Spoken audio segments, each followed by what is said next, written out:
大家好，欢迎收看《震惊最前线》，无马看中国，我是主持人张林。再次感谢大家收看我们的节目。那我们的节目慢慢的持续的累积我们的观众朋友，当然有些是听众朋友，真的也不容易1年多的这些时间，也谢谢大家许多朋友持续给我们一些关注，给我们一些鞭策哦。当然也有很多是对我主持的建议，都会虚心受教，都有收到了，我们会努力的更改哦。那另外有些包含提出的一些内容跟题目，我们过去也有几集特别制作来跟我们听众朋友来做分享回馈哦。透过我们希望大家邀请的专家学者来帮大家来解答这个部分，我们未来也会持续来做一些进行哦。那同样的，疫情期间也希望大家多保重自己的身体哦。那当然，随着疫情呢，也对于全世界哦，我觉得许多的这些所谓的政治上，甚至国际关系上产生的一些变动哦。其中一个很特别的议题就是大家知道中国的经济的一些崛起哦。但在疫情的发生之后，好像看来有些转变，因为中国是最早号称是控制了疫情，而且在最后呈现的这个经济成长数哦，也同样是一个正成长趁机会看起来也超越了所谓的欧美的一些国家，所以中国就很自豪，认为他们有可能原来预期欧美经济的这些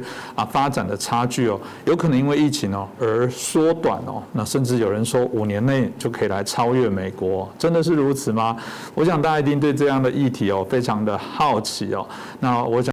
我们今天的节目可以好好的带领大家来做一下探讨。那我们很开心邀请到最适合来谈论这个题目的中国经济学家，也是旅美学者陈小龙博士。陈老师你好。好，主持人好，观众朋友们大家好。是因为陈老师对于中国经济的这些发展最清楚，我想今天来谈这个题目您是最适当的人选那我们看到股神巴菲特跟他的搭档这个孟格最近发表评论，他们的确非常看好中国大陆的整个发展，他们也认为说你去举这个全世界几大企业你看这个中国就名列榜上有名，而且他们可以预测未来会更好。中国对于这全世界这个经济上的影响的角色，反而透过这疫情会翻转。后来他们甚至说，超越美国不是可不可能的问题，不用问可不可能，只是早晚在什么时候。所以这当然引起大家许多的关注跟讨论那大家会觉得真的是如此吗？一般我们在提到的很多国家会用 GDP 来作为一个所谓的指标，来看出所谓的这个国家的这个总体经济的成长，来作为他们市场热络的一些状况。但真的是如此吗？可以用这部分来做一个水平吗？老师您怎么看呢？我觉得对民主国家而言呢，GDP 是反映一个国家真实的经济的水平。那么就共产党国家而言 ，GDP 反映的不是这个国家真实的经济状态，而是反映这个政权宣传它经济成就的手段。所以中共的 GDP 并不可靠。那么关于这一点，我们以前在节目里中谈过了，所以我今天不谈这一点。那么我只想说的是，既令中共的高层现在自己也在强调说不要追求 GDP 的增长目标。那原因不是因为中共觉得这个 GDP 这个宣传的手法太拙劣不要用了，而是中共过去6年来经济遇到越来越多的困难。那么 GDP 数据即便它本身是作假，靠作假来显得好像有点亮丽，但是这个亮丽也和他自己的过去的记录差得太远。所以现在中南海是要求中国大陆各地不要再继续制定每年GDP 增长多少的具体目标。那么这是中共自己对自己的态度。那我回过头来讲这个主持人提到的巴菲特巴菲特被称为股神，那么他的话有多可靠？其实我觉得大可质疑。台湾最近是有媒体在介绍这个巴菲特旗下那个 Berkshire 公司年度股东大会上，巴菲特在那里大的赞扬中国经济，那给了中国经济不少赞誉。但我在这里想对巴菲特所做的话呢，做这样一些解析，大家就可以知道巴菲特的是在干嘛，在胡说八道。为什么？我想讲几点。第一个就是巴菲特犯的第一个错误就是他根本就资讯过时。那巴菲特说，在世界上20家最有价值的公司当中，中国企业占了3席。那么如果放眼未来30年，还有更多的中国企业会排在这个前20名里头。那么他讲的中国公司是哪3家？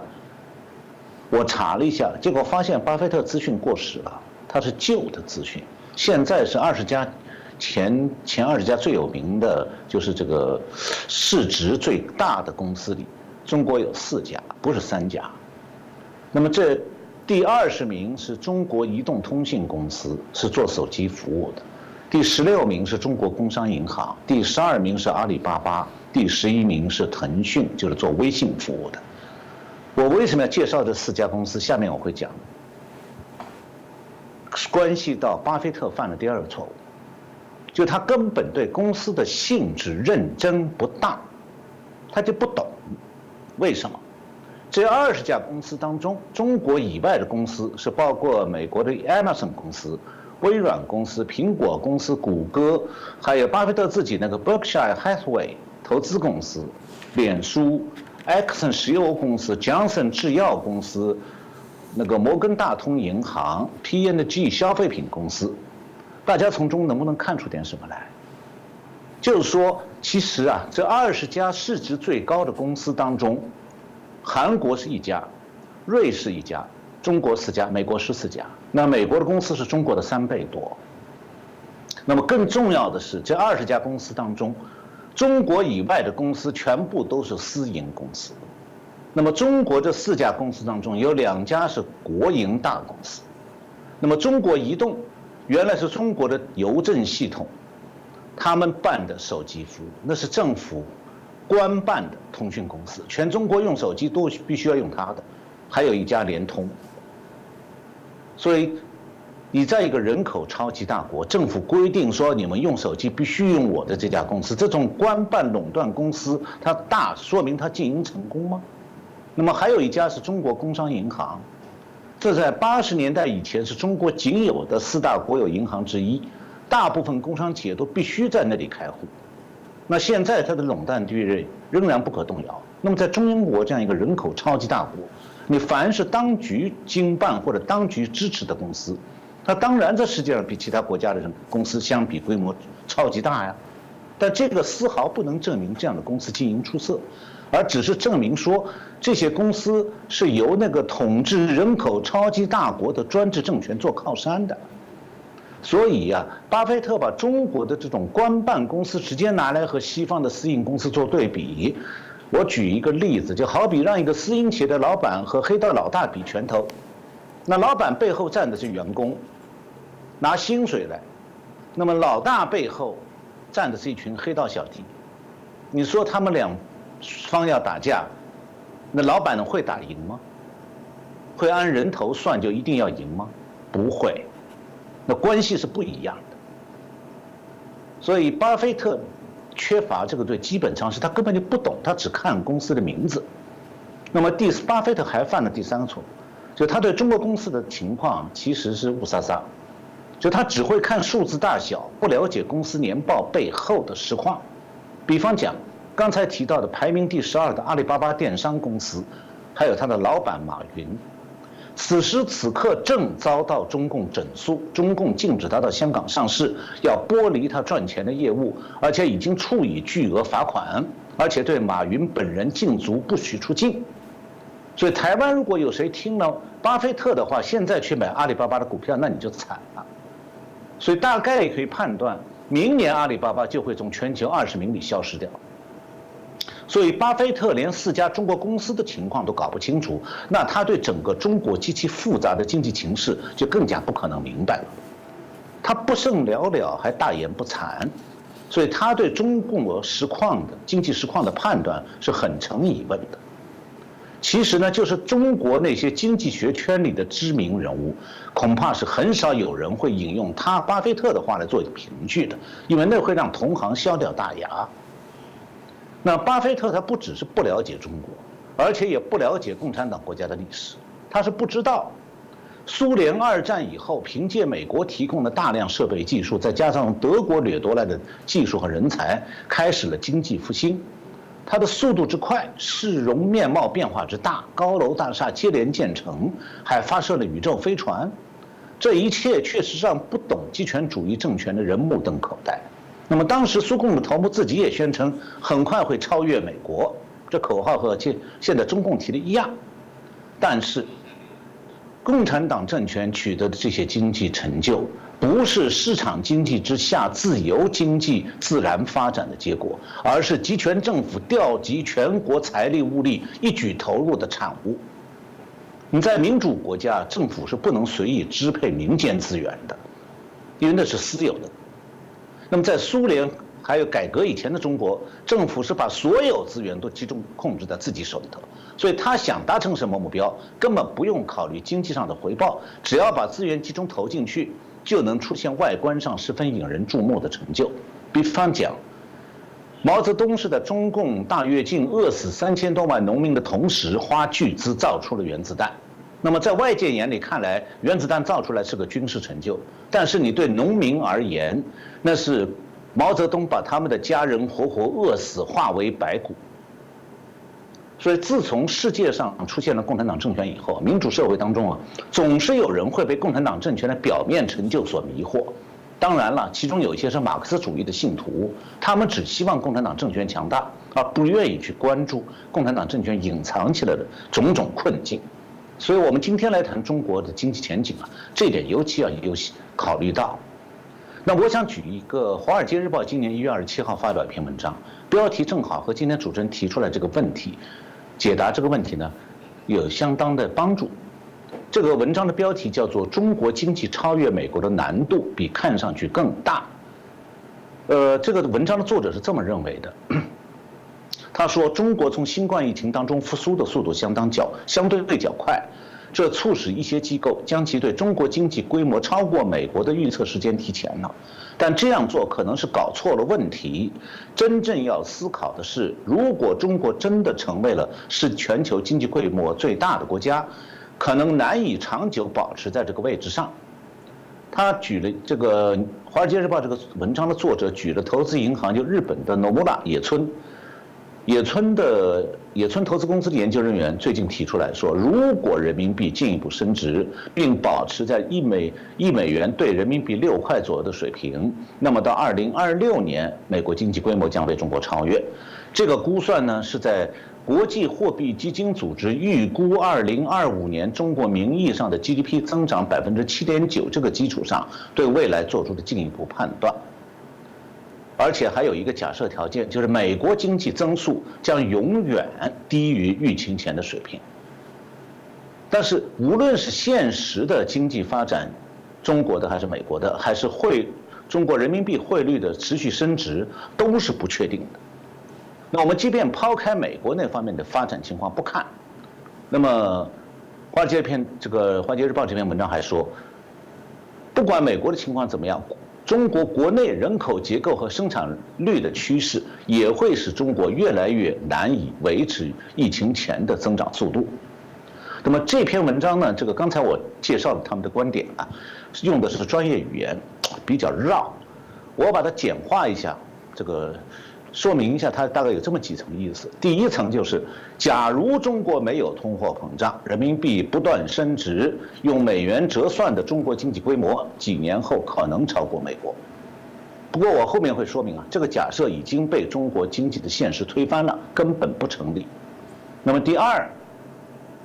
《华尔街日报》第二层意思是，第一条假设里隐含了另外一个假设，就是说中国经济始终保持8%的高增长，美国经济的增长永远低迷。那么这个暗含的这个假设呢，也是已经被中美两国经济现实否定，也不成立。所以呢，认为中国经济将超越美国，其实缺乏充分根据。那么这篇文章的作者提到，中国的人口结构问题将拖累中国的经济成长。这指的是中国人口的老龄化会阻碍中国经济超过美国。那么关于中国人口的老龄化，我们以前在节目里谈到中国2020年人口普查的时候已经介绍过，我这里不讲了。那么关于中共的经济数据到底有多可靠，我这里介绍一下美国最新的情况。5月25号，美国有几位众议员和一位参议员共同提出了一个法案，叫做《记录对抗性贸易侵略数据法案》，就是 Documenting Advisory Trade Aggression。Data Act。这个法案将在美国商务部，它下面有个叫经济分析局的 Bureau of Economic Analysis， 要在这个经济分析局里面建立一个中国经济数据协调中心，就 China Economic Data Coordination Center。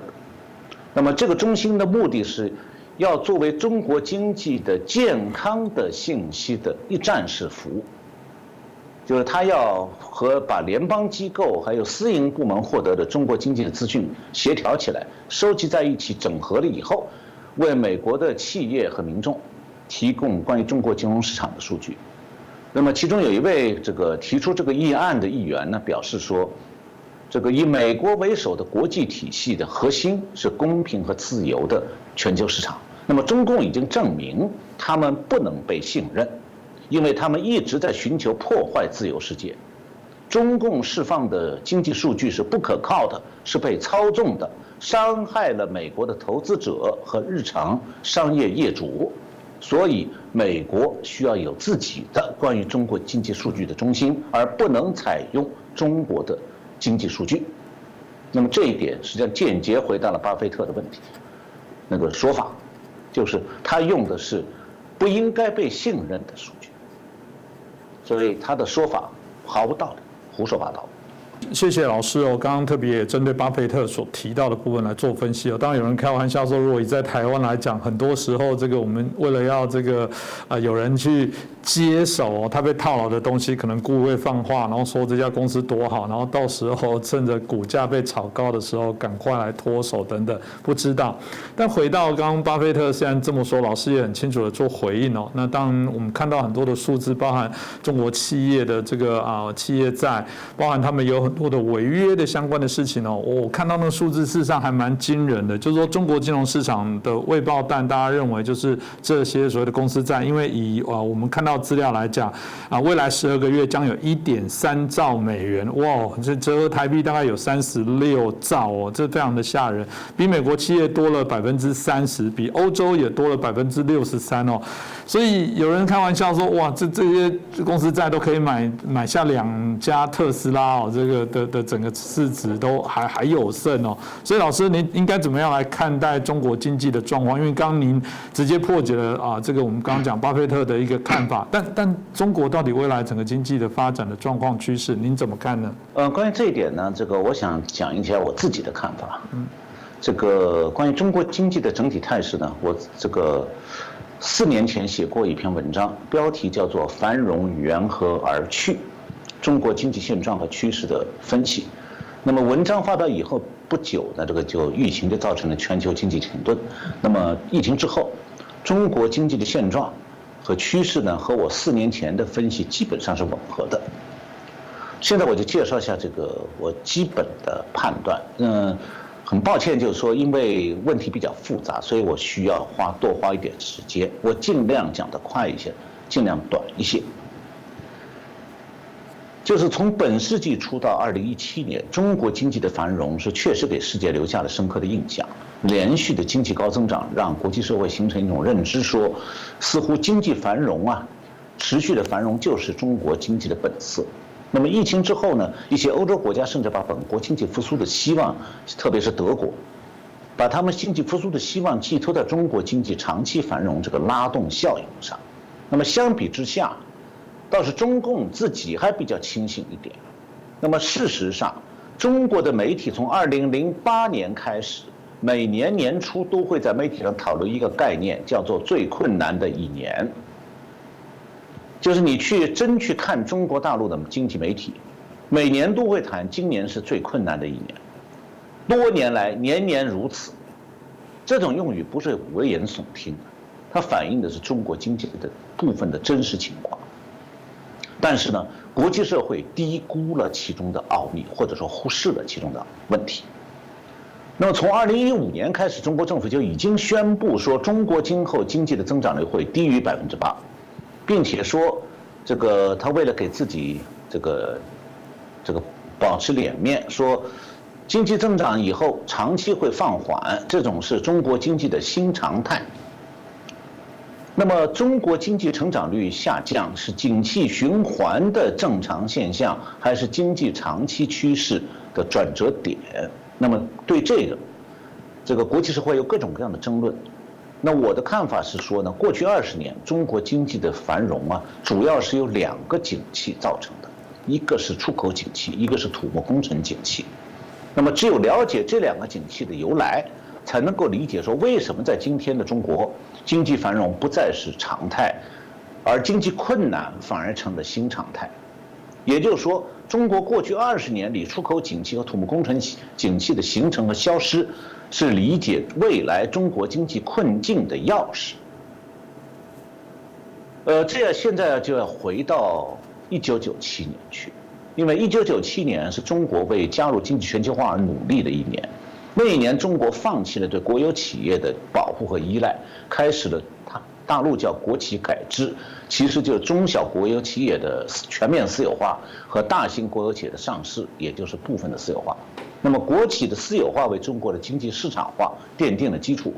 那么经济市场化又为加入世界贸易组织 WTO 铺平了道路。那么终于中国2001年加入了 WTO， 那么伴随着引进外资高潮，为中国创造了第一个10年繁荣。所以从2002年到2011年这10年间，中国经济始终保持每年9%以上的增长。这段时期间，出口是每年25%以上的增长速度。所以出口成为带动整个经济成长的火车头。可以说，中国加入 WTO 之后的经济繁荣，主要就是靠出口景气。那么对比中国大陆从1978年开始经济改革，一直到1993年，每年出口只有数百亿美金，所以它这个出口对经济成长推动力是不大的。那么随着港台企业在大陆建立越来越多的出口加工型企业，2000年中国的出口达到2492亿美元。那么真正推动中国进入出口景气的，主要是来自发达国家的投资。那么这些国家的这个直接投资，就直接帮助中国提升了国际市场的开发能力和生产技术开发能力，使中国的出口产品品种呢延伸到制造业的各个领域。那么2013年的时候，中国的出口额已经达到22000亿美金，差不多是2000年的9倍。那么在出口景气时期啊，外国公司几乎对中国所有有利可图的产业都做了试探，从各种消费品到汽车，从能源产业到基建设备制造，从房地产业到金融业，几乎没有剩下什么外资没有开垦的处女地了。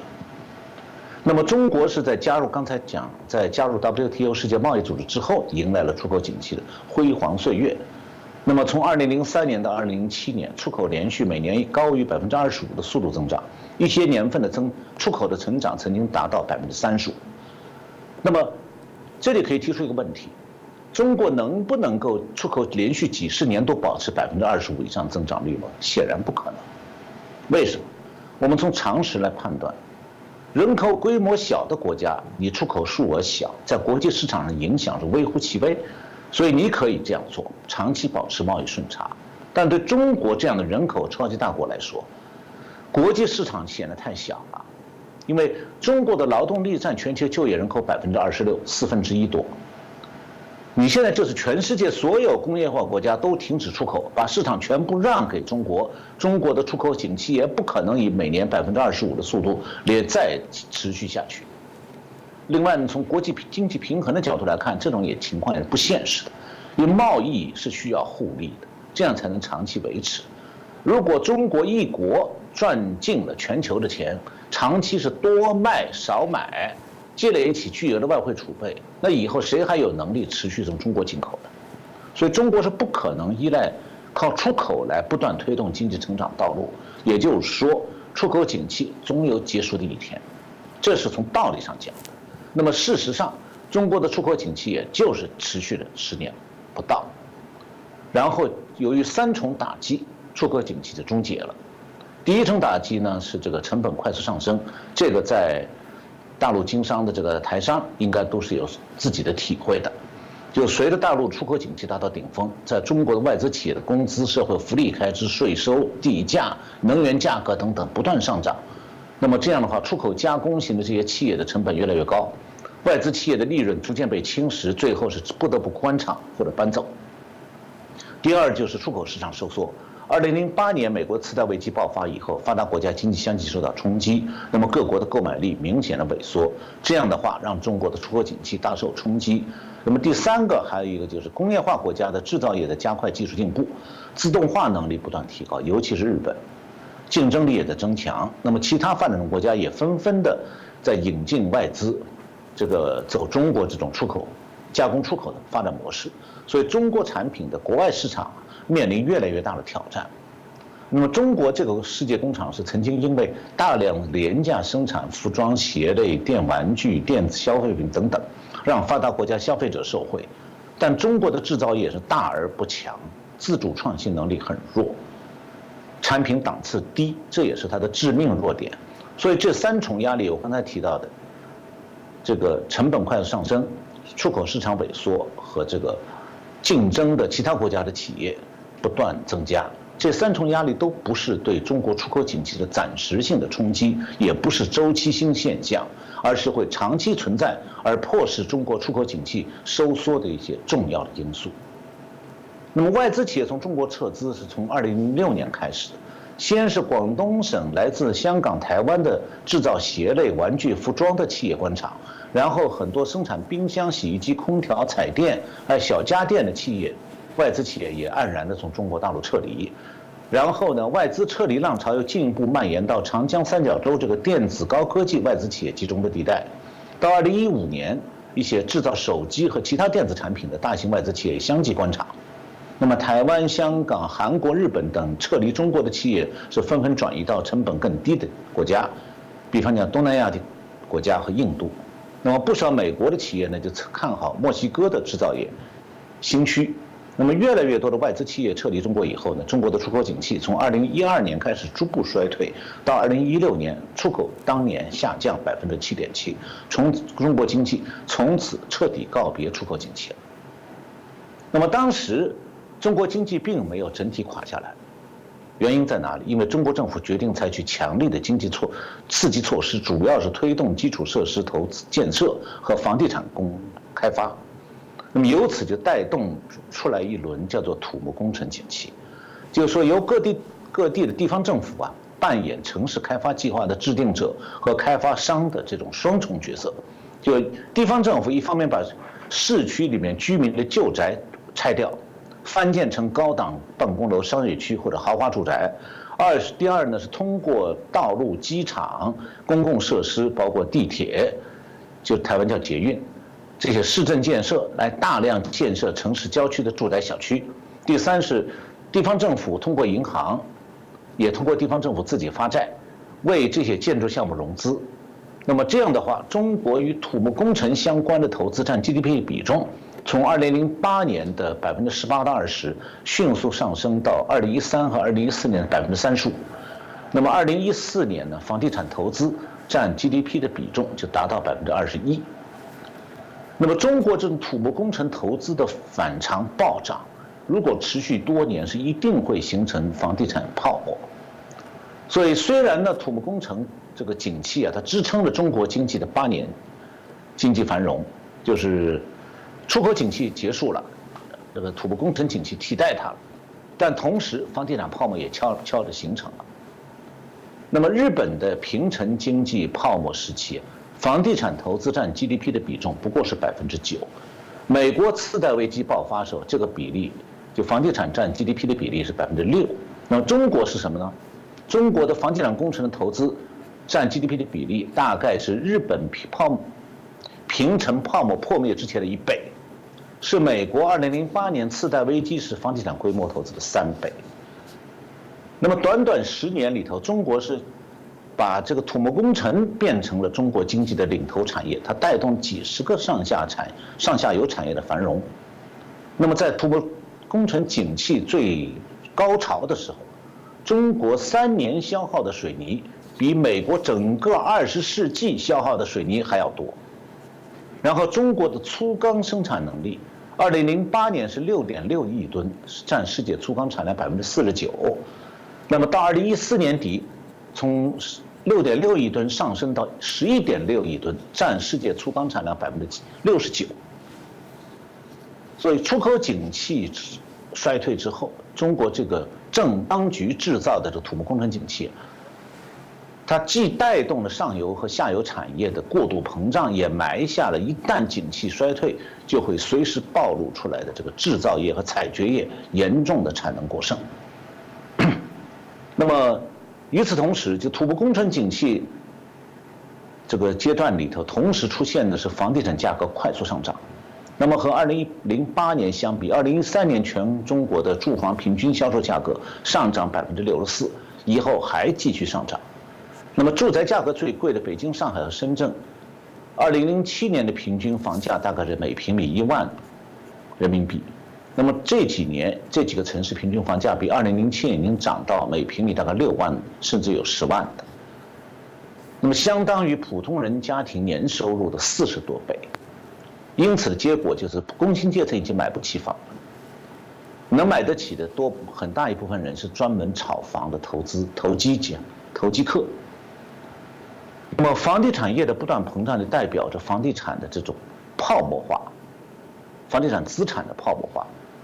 一个特征就是很多投资者买了房子以后不是要住的，他要让房子空在那里，等到房产升值以后再卖掉和赚钱。那么在一般发达国家呢，这个住宅的空置率通常是在5%到10%之间，再多了建筑公司就要垮台了。那么2012年北京就有381万套空置住宅，空置率达到30%。2015年中国所有城市的住宅空置率平均达到22%到26%，这是全部所有城市啊。所以你要了解中国房地产泡沫的严重程度，你就需要了解中国城乡居民他的住房的拥有状况到底怎么样。那么2015年中国的调查情况是，中国农村家庭93%都有住房，城镇呢有户籍的家庭，户均人口3个人，户均拥有1.2套住房，其中69%家庭呢是一套房子，15%家庭有2套，3.6%的家庭拥有3套以上，还有12.4%的家庭租房住。那么是属于这个12.4%的家庭属于这个没有购买能力的低收入家庭。所以也就是说，城市居民的住房需求已经基本上满足了。就是从现在起，中国完全停止土木工程，那么中国也不会出现住宅短缺。但是中国还有这个已经建成或正在施工的上亿套住宅，所以中国这个房地产泡沫的全景图是这样的：就中国有2.5亿城镇家庭，有4亿套住宅，供给比需求大60%。那很明显的，当房地产泡沫膨胀到这种程度的时候，土木工程景气应该已经走到头了。那么中国呢，是在短期内发动这个全国范围的大规模土木工程建设，所以大中型城市的这个城市现代化，让城市景观有很大的改善，特别是像北京、上海这些特大的城市的这个富丽堂皇啊，远远超过像纽约呀、大阪啊、芝加哥呀、洛杉矶这些世界著名的老城市。那么在外国人看来，这一切似乎都象征着中国经济持续不断在繁荣，但外国人不了解的是，中国的城市建设其实就是各级城市政府大量借债、过度投资的结果。这就是前面主持人提到的，中国为什么有那么多的债务，企业债，还有地方政府的债务。那么这种情况在民主国家是不会发生的，因为这些国家的市民作为纳税人和选民，他不允许民选的市长这个任意的借债，胡乱的挥霍纳税人缴纳的税金。就像台湾选民、台北市的选民，你们不会允许抠屁，这样乱花钱，对吧？借了钱以后让你们将来替他还。但在中国，市长是上级政府任命的，他只关心一件事，就是如何用城市建设成就赢得上司的欢心，从而得以升官。那么自己任内推动建设项目，让市政府欠下多少债，那是下一任的事，他根本不管了。所以呢，中国的城市现代化首先是被市长的升官动机所驱动的，服从于他们彼此之间的，就不同城市的市长在攀比、炫耀政绩的这个动机。那么这种动机就是各个城市之间一直在进行城市建设的锦标赛。另外一方面，就中国几乎所有的城市政府都通过无限度的借债来维持城市建设，而不考虑债务偿还。绝大部分城市的市政这个财务的状况都远远不足以支撑这样大规模的城市建设投资，也没有办法偿还这样大规模的债务，城市建设债务。所以，城市建设的越漂亮，说明市政府欠下的债务越多。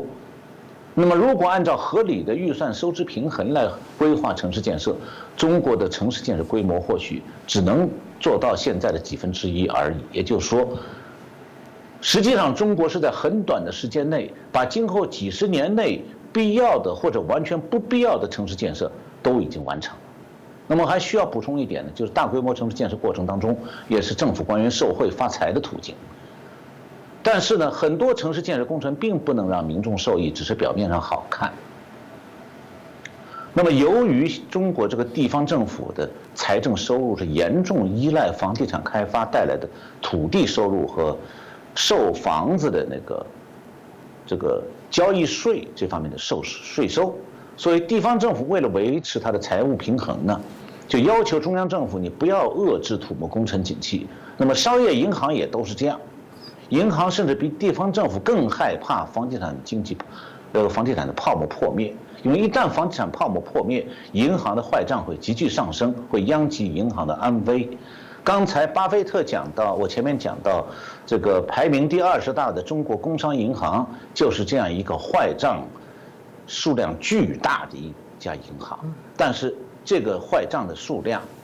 额是保密的，巴菲特也没有兴趣去研究，所以呢，他根本就不知道他在夸的是一个肥皂泡，随时会破掉。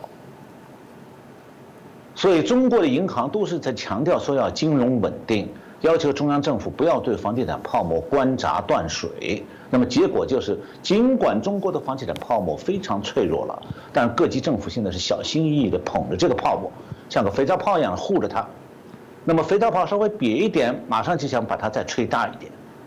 那么现在这个脆弱的房地产泡沫始终貌似坚挺，但是其实中央政府已经不敢继续把它泡沫再吹大，因为那样就是金融崩溃的这个灾难来临。那么也许念经济系的学生会问一个问题，说中国经济能不能不能靠出口扩张或者这个投资快速膨胀来保持繁荣？那中国人口多啊，靠10几亿居民消费力来实现经济繁荣，行不行啊？实际上也不可能。那么首先就是因为人口老龄化之下，中国的城市老龄人口消费是十分有限的。那么农村有几亿老龄人口是没有医保没有社保，消费当然就更少。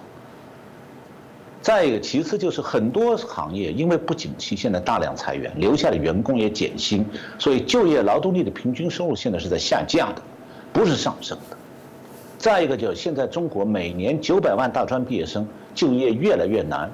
能找到低薪工作都很不容易。现在已经有很多博士生跑到乡政府去求一个职，做一个职员。那么中国还有一个奇特的现象，就是各个大学为了掩盖他们毕业生高失业率的真相，跟学生提出一项要求，说你们要想领毕业证书和学历证书啊，对不起，不是毕业典礼那一天，你们先去自己签一份假的就业证明，不管你找你爸还是你妈，找什么关系，一个假证明，证明说某某公司录用你了，然后拿着证明来，我给你发毕业证书、学历证书，你拿不来证明，这个证书我扣在手里不给。那么学校收到了这些假的就业证明以后呢，就向上面报告说我们本校毕业生今年就业率80%，其实呢80%都是用假证明这个算出来的。这是大学毕业生的状态。最后还要谈一下，就是现在大陆年轻人在流行一种叫做平躺的生活方式，就躺倒，平的躺在地上的这种平躺，什么意思？就是躺倒了，不再努力了。他们生活方式是说不求职，不求偶，不结婚，靠父母退休金过最低档次的生活。这是一种在高失业率、低工资、前景暗淡的社会里的一种典型的厌世主义。实际上，中国的经济学界从2005年到2015年的10年当中，一直在讨论一个问题，就是中国国内消费需求不足，始终找不出有效解决办法。现在他们这个问题已经不感兴趣了，因为这个话题现在也在中国媒体上消失了，因为空谈了10年，毫无办法。那么中共呢，这个明知它的经济的畸形发展是个严重问题，但是它不得不冒着房地产泡沫化这个风险，继续维持土木工程经济。实际上也是因为出口和消费都没有办法成为今后中国经济繁荣的支柱，所以这种选择本身表明说呢，好像除了依赖土木工程经济，中共其实没有其他选项可供选择。这个就是现在中国经济的新常态。用个形象的比喻说，他现在是站在一个地雷上面，脚已经踩在那个地雷的那个出发的那个位置了，就是你脚一松开就炸。那么他站在那里看起来很神气，但你要看到他脚底下有一个马上会炸的地雷，随时会炸。他脚一松就炸。那么这时候你就可以想象，你该怎么看他这个未来。那么对这个话题有进一步兴趣的观众，你可以找台湾87文化前些年出版的内子和我写的一本书，叫做《中国溃而不崩》，在台北不少书店，像诚品什么都能找到。看这个书呢，有些具体的细节你们会有更进一步的了解。好，谢谢。是。谢谢我们小王老师哦，这个非常清楚的让我们看到中国经济相对应的这个风险哦。其实刚刚有提到那个房地产的部分，我倒蛮惊讶，哇，占整个 GDP 21左右，是非常吓人。所以中国经济显然就是拼命的做土木的工程哦，这种也可能是另外一种扩大内需的一些方式。老实讲啊，许多国家可能都有用这样的方法，只是说用在中国这样的方式会不会后续产生什么样的一些问题哦？可能大家会很好奇，特别是我觉得习近平，我记得他也要谈到这个绿色经济在2025，那他现在当然跟这个所谓拜登也在谈到这个针对有关全球暖化的部分在减碳。其实如果以刚刚这样子拼命在建设，然后老师又说的这个耗用了全世界大部分的这些水泥，我们都知道水泥业就是高耗水、高耗能，然后高排碳。听起来这个部分跟整个中国经济的这些发展，或者是习近平的口号，不是一个看起来很冲突的部分吗？老师怎么看呢？我觉得主持人讲的没错。就过去中国这个盲目推行基础设施投资、房地产建设，这个确实带动的就是钢铁工业、有色金属工业、建筑材料工业的扩张。那么，但是呢，中共的这个建设的效果是极其糟糕的。我举一个例子，中国的基础设施投资当中，高铁占很大一部分。中共经常说，你看我的高铁全中国四通八达，但是2020年上半年，中国这个国家铁路集团有限公司，就中国所有的高铁都归这个国家铁路用，这是个国有的大公司、大集团，原来的铁道部。这个国家铁路集团公司2020年上半年整体净亏损955亿。那么中共从建设高铁开始到现在，高铁亏损超过4万亿。这4万亿怎么办？挂在银行账上。所以是高铁建的越多，越亏越大。全中国的高铁线路只有北京到上海这一条线还有一点盈利，其他线全部都是亏的。这种情况下，中共还在继续建高铁，这种事情只会在专制国家发生，不会发生在民主国家。那么，和钢铁工业相关的还有一件事情是可以供台湾的观众参考的。那么我们以前的节目里介绍过，中国强占南海的国际水域，要这个建海军造岛、建海军基地，准备核潜艇南下印度尼西亚和澳大利亚，再威胁美国。那么澳大利亚看到这种军事威胁以后呢，去年拟定了一个10年国防计划，准备加强反潜艇的能力。那么中共对此非常恼火，去年就对澳大利亚实施全国进口制裁，不允许部分澳大利亚对中国的产品到了中国的港口不许卸船。所以中共是想用经济手段压服澳大利亚，在国防上对中共让步。那么但是结果是什么？澳大利亚今年宣布说，它对中国的出口反而上升了。为什么呢？因为中国的钢铁工业需要澳大利亚的铁矿石，那么去年全球铁矿石涨价好几成。澳大利亚虽然其他的农业、林业产品对中国的出口受阻了，但中国还不敢封锁澳大利亚铁矿石，结果是澳大利亚仅仅铁矿石涨价这一项就赚大了。就像主持人刚才讲的，钢铁工业、有色金属工业、建筑材料工业都是高污染行业，粉尘排放和二氧化碳排放都很大。但是，我们不能把中共想成民主政权啊。中共是关心的是粉尘排放造成的雾霾，但它并不真正关心二氧化碳排放。那么中共对拜登的这个气候政策，基本上他现在是在虚与委蛇。他是根本不在乎二氧化碳排放过多这件事。另外呢，我对二氧化碳排放这件事，还有地球暖化这个问题，我本身是有一些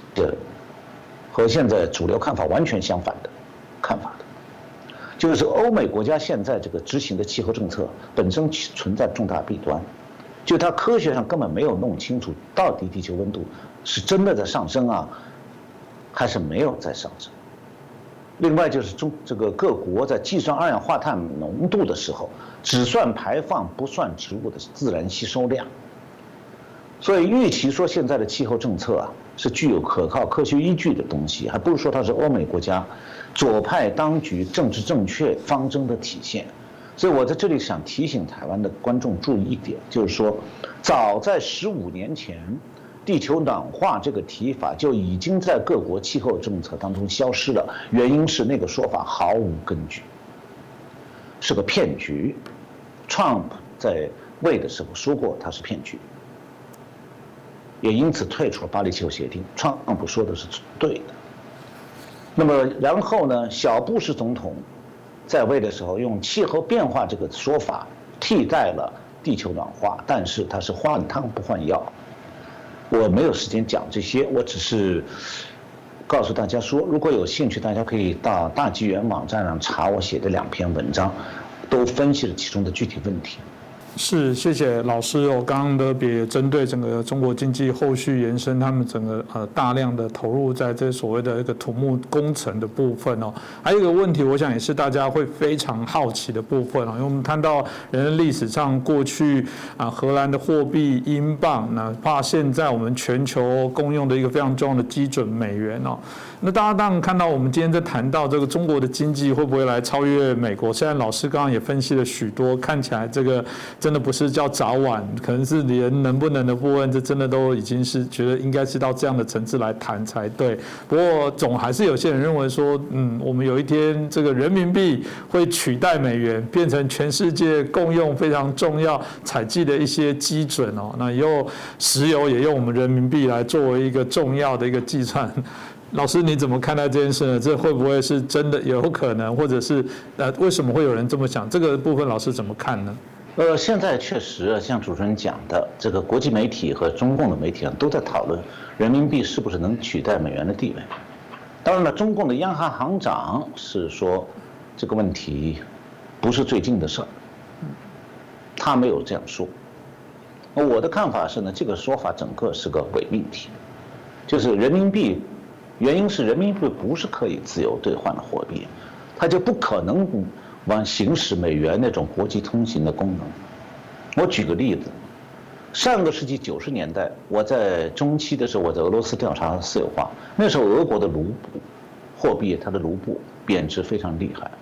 但是俄罗斯因为经济自由化，所以它还是允许民众随时用卢布兑换美金，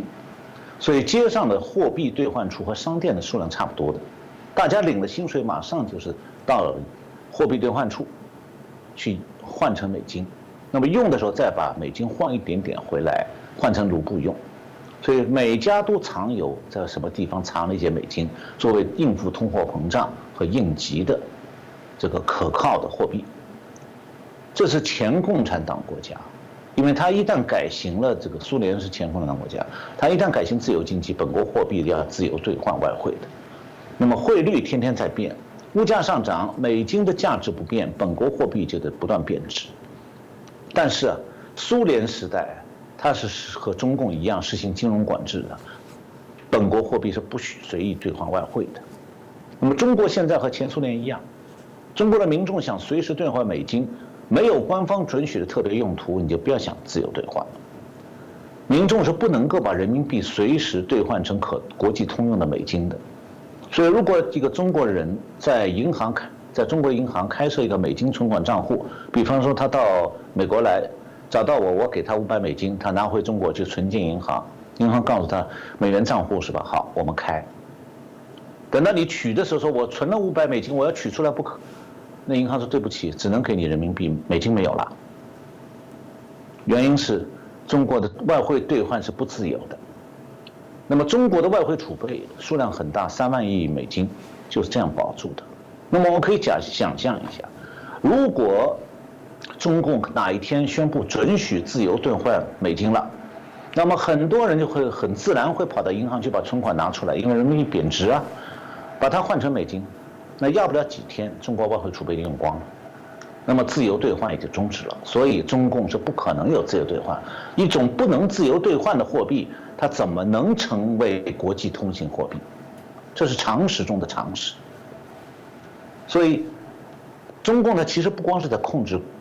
这国内的兑换外汇，而且它控制汇率。那么这种情况下，人民币的汇率完全是限制换汇和控制汇率的结果。那么对国际上的商业银行来讲，他们面对一个操纵汇率和控制换汇的中国政府，它几乎无能为力的。他没有办法把人民币当作一种可以自由兑换的货币来运用。那么最近呢，中共正好就在人民币对美金汇率上处在一种两难的境地。由于它国内的快速通货膨胀，今年今年前4个月，多种工业原料价格暴涨3成到6成。那么这种原材料的暴涨，特别是有色金属和其他一些基础原材料的价格涨得非常厉害，是几十的上涨，几个月就涨几十。那么连锁传递到各个行业，很多做出口的中小企业快撑不下去了。我看到有报道说，广东最近大批中小工业企业到关厂，因为在这种局面下，他们这些企业没有办法在原材料一年还不到半年里头涨价60%，这个企业没有办法经营了，因为出口价格是不可以让你这么涨的。那么从政府货币当局角度来讲的话，他要想保住出口企业的生存，最好的办法是让人民币随着通货膨胀而大幅度贬值，对美元贬值。那么但是中共还有另外一个完全相反的考量，就是说他又希望又是像巴菲特这样的投资家到中国去购买中国利率比较高的国债，就是说现在全世界的国债当中，只有中国的利率是美国啊其他国家好几倍，就中国在高价的借钱。那么为了诱使这些巴菲特之流